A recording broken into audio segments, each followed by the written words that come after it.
Hello every one. അപ്പോൾ എല്ലാവരും +2 exam കഴിഞ്ഞു. BSc നഴ്സിംഗ് അല്ലെങ്കിൽ പാരാമെഡിക്കൽ കോഴ്സ് പഠിക്കണം എന്ന് ആഗ്രഹമുണ്ട്. കേരളത്തിൽ കിട്ടുമോ ഇല്ലയോ എന്ന് അറിയില്ല. കേരളത്തിൽ കിട്ടുമോ ഇല്ലയോ എന്ന് അറിഞ്ഞിട്ട് വേണം കേരളത്തിന് പുറത്ത് അഡ്മിഷൻ ബുക്ക് ചെയ്ത് വെക്കാൻ വേണ്ടിയിട്ട്. ഇങ്ങനെ ഒരു കൺഫ്യൂഷൻ ചെയ്യുന്ന ഒരു സമയമാണ്. എന്താണ് ഇൻഡെക്സ് മാർക്ക് എന്ന് അറിയില്ല. കഴിഞ്ഞ വർഷം എത്ര ഇൻഡെക്സ് മാർക്ക് വരെയുള്ളവർക്ക് അഡ്മിഷൻ കിട്ടിയെന്ന് അറിയില്ല. അപ്പോൾ ഈ ഒരു സാഹചര്യത്തിൽ നമുക്ക് അതിനെക്കുറിച്ചൊന്ന് ഡിസ്കസ് ചെയ്യാം. നോർമലി എങ്ങനെയാണ് ഇൻഡെക്സ് മാർക്ക് കാൽക്കുലേറ്റ് ചെയ്യുക? നോർമൽ കേസിൽ നമ്മളുടെ +2 മാർക്ക് മാത്രമാണ് എടുക്കാറ്. അപ്പം നിങ്ങൾക്കാണെങ്കിൽ +1 റിസൾട്ട് മാത്രമേ കയ്യിലുള്ളൂ. അപ്പോൾ ആ രീതിയിൽ എങ്ങനെയാണ് ഇപ്പോൾ തൽക്കാലം ഇൻഡെക്സ് മാർക്ക് കാൽക്കുലേറ്റ് ചെയ്യുക എന്നതും കൂടെ പറയാം കേട്ടോ. അപ്പോൾ നിങ്ങൾ +2 റിസൾട്ട് വന്ന കുട്ടികളാണെങ്കിൽ, കഴിഞ്ഞ വർഷം കഴിഞ്ഞ ആൾക്കാർക്ക് ഉണ്ടാവുമല്ലോ, അപ്പോൾ അവരാണെങ്കിൽ എങ്ങനെ ഇൻഡെക്സ് മാർക്ക് കാൽക്കുലേറ്റ് ചെയ്യുക? നിങ്ങളുടെ +2 ഫിസിക്സ്, കെമിസ്ട്രി, ബയോളജി ഈ 3 സബ്ജക്റ്റിലും 120 മാർക്സാണ് വരിക അല്ലെ. ഈ 120 വരുന്ന ആ മാർക്സ് നിങ്ങൾ എന്ത് ചെയ്യുക? പ്ലസ് ചെയ്യുക. ഓക്കെ, അപ്പൊ പ്ലസ് ചെയ്യുമ്പോൾ ഒരു മാർക്ക് കിട്ടിയില്ലേ?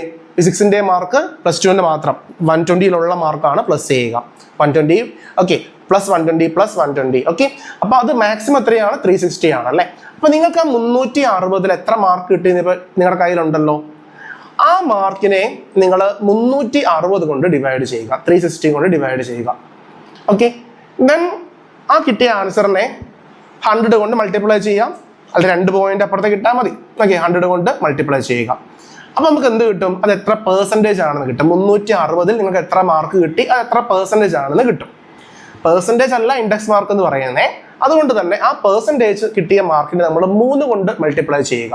അപ്പോൾ നിങ്ങൾക്ക് കിട്ടുന്ന മാർക്കാണ് ഇൻഡെക്സ് മാർക്ക് എന്ന് പറയുന്നത്. ഈ ഇൻഡെക്സ് മാർക്ക് ഉപയോഗിച്ചിട്ട് കഴിഞ്ഞ വർഷം ഏത് ഇൻഡെക്സ് മാർക്ക് വരെയുള്ള ആൾക്കാർക്ക് അഡ്മിഷൻ കിട്ടി എന്ന് നോക്കുവാണെങ്കിൽ നമുക്ക് ഏകദേശം ഒരു തീരുമാനമാക്കാൻ പറ്റും നമുക്ക് കിട്ടുമോ ഇല്ല എന്നുള്ള കാര്യത്തിൽ അല്ലേ. അപ്പം ഇനി +1 റിസൾട്ട് മാത്രം കയ്യിലുള്ള ആൾക്കാർ, നിങ്ങൾ ഒന്ന് വീഡിയോ പോസ് ചെയ്തിട്ട് നിങ്ങളുടെ അലമാരയിൽ നിന്ന് +1 റിസൾട്ട് എടുത്തിട്ട് വന്നേ. ഓക്കെ, അപ്പം നമുക്ക് നോക്കാം. അപ്പം നിങ്ങൾക്ക് +1 +2 റിസൾട്ടിന്റെ വ്യത്യാസം എന്താ? +2 40 മാർക്ക് എക്സ്ട്രാ നിങ്ങളുടെ പ്രാക്ടിക്കൽസും കൂടി ഉണ്ടല്ലേ. അത് ഏകദേശം എല്ലാവർക്കും തന്നെ 35 കൂടുതൽ കിട്ടില്ലേ. 35 to 40 എന്തായാലും കിട്ടും. അപ്പം നിങ്ങൾ എന്ത് ചെയ്യുക? നിങ്ങളുടെ +1 ഓരോന്നിന്റെ മാർക്കിന്റെ കൂടെ 40 മാർക്ക് തന്നെ എന്ത് ചെയ്യുക? പ്ലസ് ചെയ്യുക.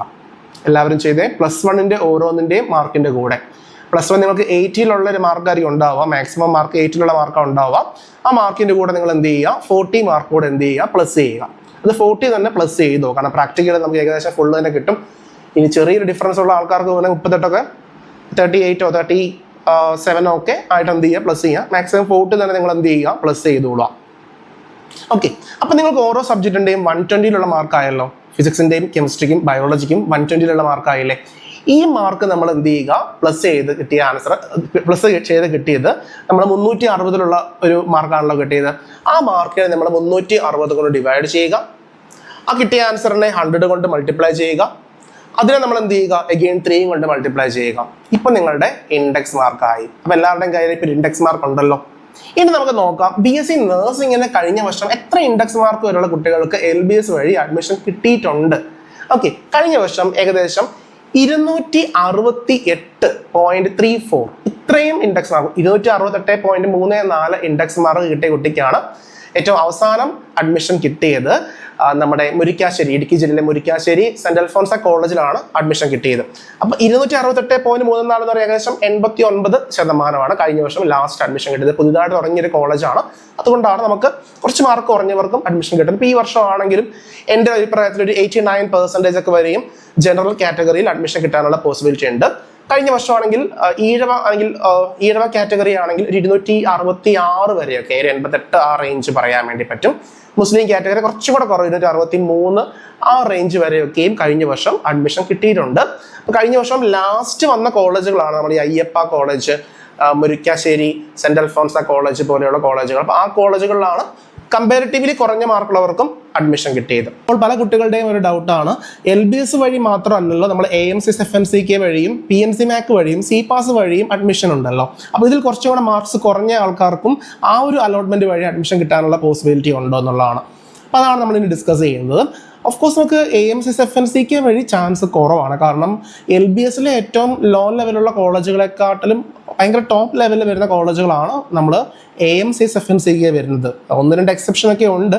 എങ്കിൽ പോലും നമുക്ക് കഴിഞ്ഞ വർഷമൊക്കെ ആഡ് ചെയ്ത കുറച്ച് കോളേജുകൾ ഒഴികെ ബാക്കി എല്ലാ കോളേജുകളിലും നല്ല മാർക്സ് ഉണ്ടെങ്കിൽ അഡ്മിഷൻ കിട്ടാറുള്ളൂ.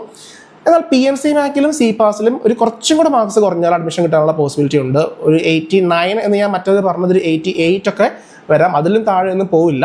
കാരണം എന്താണെന്ന് വെച്ചിട്ടുണ്ടെങ്കിൽ നമ്മൾ PMC MAC അല്ലെങ്കിൽ അസോസിയേഷൻസ് വഴിയുള്ള അഡ്മിഷൻ എടുത്താലും LBS വഴി അഡ്മിഷൻ കിട്ടിയാലൊക്കെയും നമ്മൾ അടയ്ക്കേണ്ട ഫീസ് സെയിം ആണ്. അതുകൊണ്ട് കുട്ടികൾ ഏത് അലോട്ട്മെൻ്റ് ആണോ എന്ന് നോക്കാറില്ല, ഏതാണ് ബെറ്റർ ആയിട്ടുള്ള കോളേജ് അത് ഓപ്റ്റ് ചെയ്യുകയാണ് ചെയ്യാറ്, ഫീസ് സെയിം ആയതുകൊണ്ട് തന്നെ.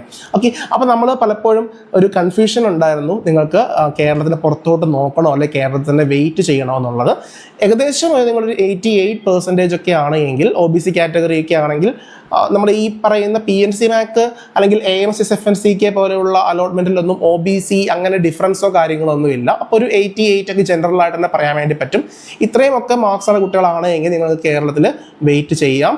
അല്ലാതെയുള്ള കുട്ടികളാണെങ്കിൽ കേരളത്തിന് പുറത്തോട്ട് തന്നെ നോക്കണം. പ്രത്യേകിച്ച് നമ്മൾ ഫീസ് ഇങ്ങനെ കേരളത്തിന് പുറത്ത് പെട്ടെന്ന് തന്നെ ഉയർന്നു പോകും.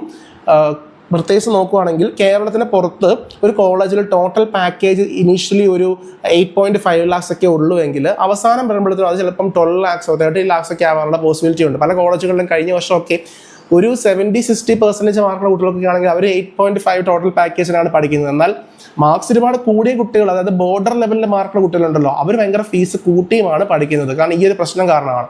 അപ്പോൾ അതുകൊണ്ട് നിങ്ങൾ വിജിലൻ്റ് ആയിട്ട് കാര്യങ്ങൾ ചെയ്യുക. നിങ്ങൾക്ക് കോളേജുകളൊക്കെ നേരിട്ട് കണ്ടിട്ട് തന്നെ അഡ്മിഷൻ എടുക്കാൻ വേണ്ടി നോക്കുക. ഓക്കെ, അപ്പോൾ കോളേജുകളുടെയും അതുപോലെ അതിൻ്റെ ഫീസ് സ്ട്രക്ചർ അറിയണം, അഡ്മിഷന് ഗൈഡൻസ് ആവശ്യമുണ്ട്, അഡ്മിഷൻ സപ്പോർട്ട് ആവശ്യമുണ്ട്, അല്ലെങ്കിൽ ക്യാമ്പസ് വിസിറ്റ് ആവശ്യമുണ്ട് എന്നൊക്കെ ഉണ്ടെങ്കിൽ നിങ്ങൾക്ക് കോൺടാക്ട് ചെയ്യാം. താഴെ കാണുന്ന നമ്പറിൽ വിളിച്ചാൽ മതി. അതല്ല എങ്കിൽ താഴെ ഗൂഗിൾ ഫോം കൊടുത്തേക്കാം നമ്മുടെ ഫസ്റ്റ് കമൻറ്റിൽ.